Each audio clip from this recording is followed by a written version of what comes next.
Olá, meus queridos, graça e paz. Graças a Deus. Como que você tem passado? Tudo bem com você? Aos meus inscritos do canal Alberto Lírio, Bíblia Clara. Meus queridos, eu agradeço ao nosso eterno Criador, em primeiro lugar, não é? Por estarmos aqui novamente para divulgarmos mais um vídeo para a honra e glória do nosso Criador. Eu gostaria de deixar um vídeo aqui, um vídeo rápido, mas muito importante para nós que estamos aqui. Nós, aqui no Brasil principalmente, nós temos passado por uma situação nesses últimos dias em que, mesmo que para muitos seja uma coisa bastante preocupante, mesmo que para muitos seja uma surpresa, não é? Mas eu vou falar uma coisa importante para você. Desde que houve o início do mundo, muita gente que se diz cristão, evangélico, crentes, mesmo na época da velha aliança, essas pessoas que se achavam de Deus e que eram servos de Deus, sempre tiveram preocupação com o poder. Sempre tiveram preocupado em liderar. Sempre estiveram preocupados no seu eu, com o seu ego. E no Brasil não é diferente. No Brasil hoje, o termo evangélico, ou o termo crente cristão, você já percebeu que esses verbos têm se tornado uma coisa mais séria do que a gente possa imaginar? Mas por quê? Porque muitos evangélicos, eu não estou dizendo todos, eu não estou generalizando, mas muitos evangélicos, eles têm um ditado que diz que tem pessoas que vendem a alma até para o diabo, para conseguir os seus êxitos. E no Brasil, nós estamos atravessando uma fase em que o meio cristão, o meio evangélico, ele se infiltrou tanto no meio político, que eles estão desvirtuando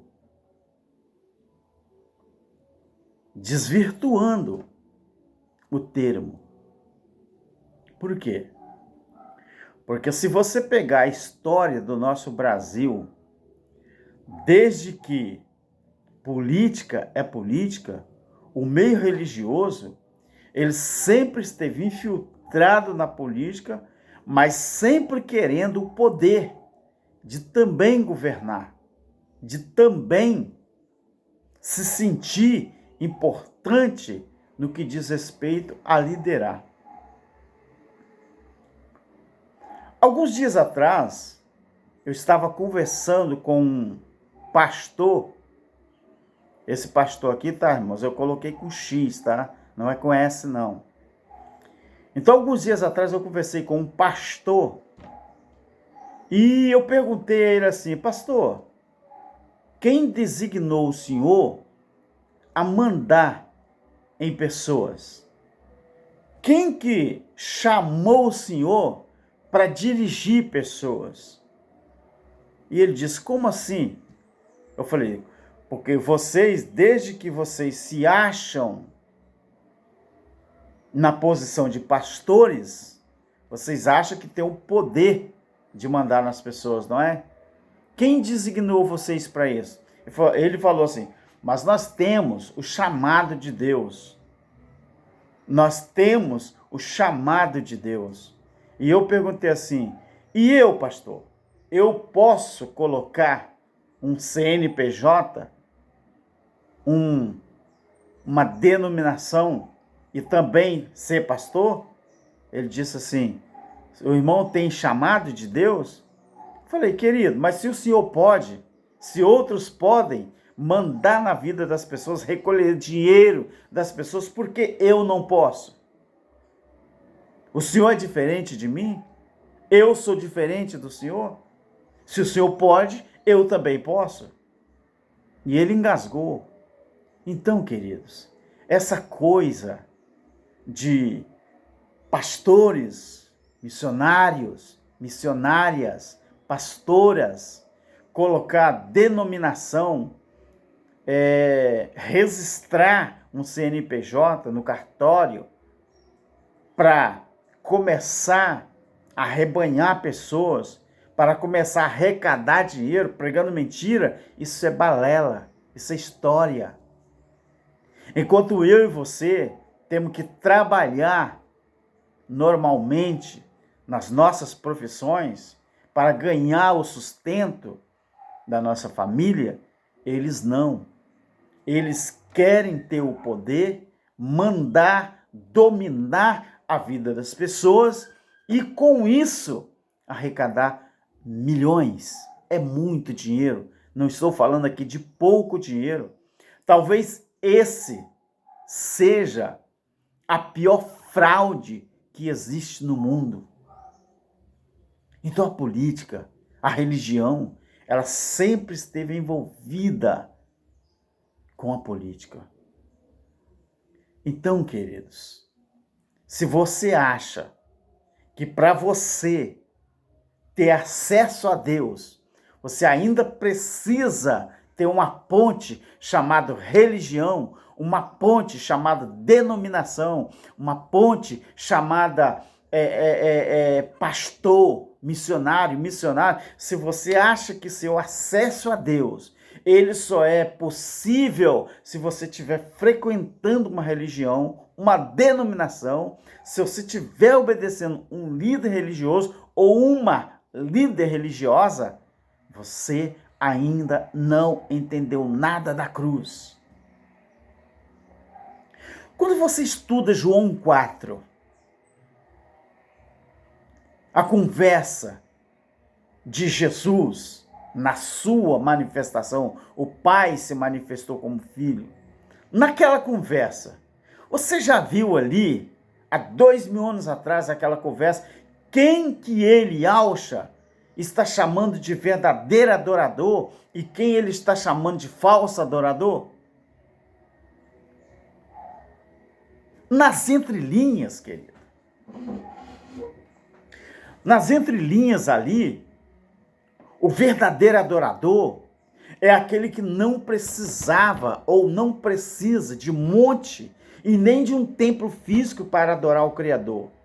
O falso adorador, quem é ali? É aquele que ainda depende de monte e de templo físico para adorar ao Criador. Mas Jesus não quebrou aquele paradigma. O Yahusha não quebrou aquele paradigma, dizendo que o verdadeiro adorador é aquele que adora em espírito e em verdade? Ou eu estou mentindo? Jesus usou 2 tempos verbais. A hora vem e já chegou. Ele jogou para o futuro, que seria nós, e o tempo dele na sua manifestação ali. A hora vem. Estava falando que no futuro iria ser assim. E nós estamos no pretérito do futuro há quanto tempo? Há 2000 anos depois da manifestação do Filho ali. E as pessoas, muita gente, ainda não entendeu nada de transição da lei para a graça. Então, essas palavras foram colocadas pelo próprio Yahusha A hora vem, o tempo verbal, futuro, a colocação é o tempo futuro. E já chegou, ou seja, no momento que ele estava vivendo ali, na terra, em Israel, já tinha chegado, então era o tempo presente. A hora vem, já chegou, em que os verdadeiros adoradores adorarão. Jogou para o futuro de novo. E nós estamos no futuro da fala ou não? Em que os verdadeiros adoradores adorarão ao Pai em espírito e em verdade. Exclui templo físico, exclui monte, exclui pastores, exclui pastoras, missionários, missionárias, religião, denominações. Agora é em espírito e em verdade. Por quê? Porque Hebreus diz que pós-cruz, pós-juízo, que já aconteceu no ano 70 DC, a lei do Criador estaria nas nossas mentes e nos nossos corações. Então eu te pergunto, por que então que ainda existe pastores, pastoras, missionários, missionárias querendo mandar na sua vida? Porque o poder sempre esteve no ego do ser humano. Agora é preciso você entender que Yahushua, quando ele se manifestou como filho, ele disse que para nós não chamarmos ninguém de vosso mestre, vosso senhor, vossos pastores, porque ele era o único pastor. Você ainda não entendeu, talvez. Então o ser humano, ele sempre esteve ligado ao poder. Ele sempre quis mandar em pessoas, dominar pessoas. Esse é o grande problema do ser humano. Querer mandar em pessoas. Ainda, infelizmente, ainda existe pessoas que não conseguem sobreviver somente meditando, aprendendo a palavra. Infelizmente, ainda existe pessoas que têm a necessidade de que alguém mande neles. Infelizmente, queridos. Mas, e a palavra de Deus? Onde fica quando diz que examinai as escrituras, cuidai vós nela a vida eterna? Essa era uma repreensão que Jesus estava fazendo aos doutores da lei. Porque Jesus está fazendo ali uma afirmação. Então vocês examinam as escrituras, porque vocês cuidam de ter nela a vida eterna. Jesus falou, examinai as escrituras, para que vós cuidai de ter nela a vida eterna. Escritura, Jesus estava se referindo ao Velho Testamento. A lei, ele não estava falando de nova aliança, não. Escrituras era conhecido como o Velho Testamento. Aí Jesus, nas entrelinhas, parafraseando, ele estava dizendo assim, então quer dizer que vocês meditam na lei, vocês dizem que são guardiões da lei, porque vocês acham que fazendo isso, vocês têm nela a vida eterna. Então, queridos, deixa eu falar uma coisa para você.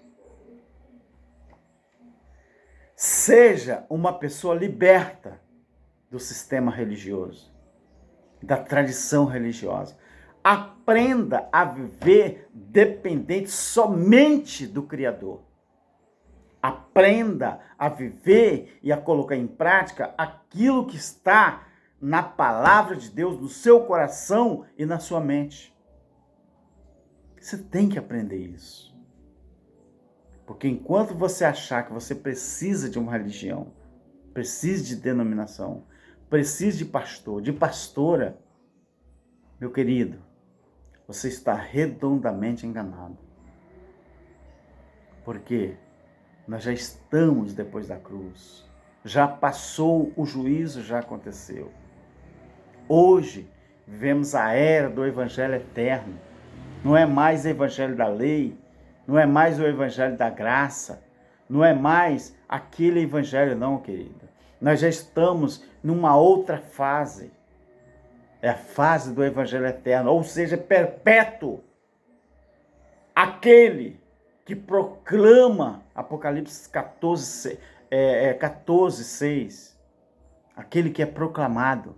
Não é para ser pregado, é proclamar. Proclamar a libertação definitiva para sempre. O sacrifício foi perfeito e foi para sempre. Não vai haver morte de outro cordeiro. Não vai haver outra manifestação do eterno em forma de qualquer uma outra coisa, não, querido. Então aprendam isso. Aprendam a se libertar daqueles que se dizem líderes para que possa dominar a sua vida. Um abraço do nosso irmão Alberto Lírio e continue se inscrevendo no nosso canal, continue compartilhando, continue fazendo, sabe uma coisa também? Deixando na aba dos comentários aquilo que você acha. Não precisa concordar comigo, desde que haja uma reciprocidade, né? Então, você deixa o seu comentário. Pode ter certeza que seu comentário, se for uma crítica, eu não vou te criticar por causa disso. Não, porque você tem a sua opinião e eu tenho que respeitar. Assim como eu tenho a minha opinião e visão e você me respeita também, tá bom? Então compartilhe, se inscreve no nosso canal, né? Deixa na aba dos comentários aí e vamos ajudar este canal a crescer e também espalhar cada dia mais a mensagem do Evangelho Eterno. Amém? Graça e paz e tenhamos um bom dia. Amém.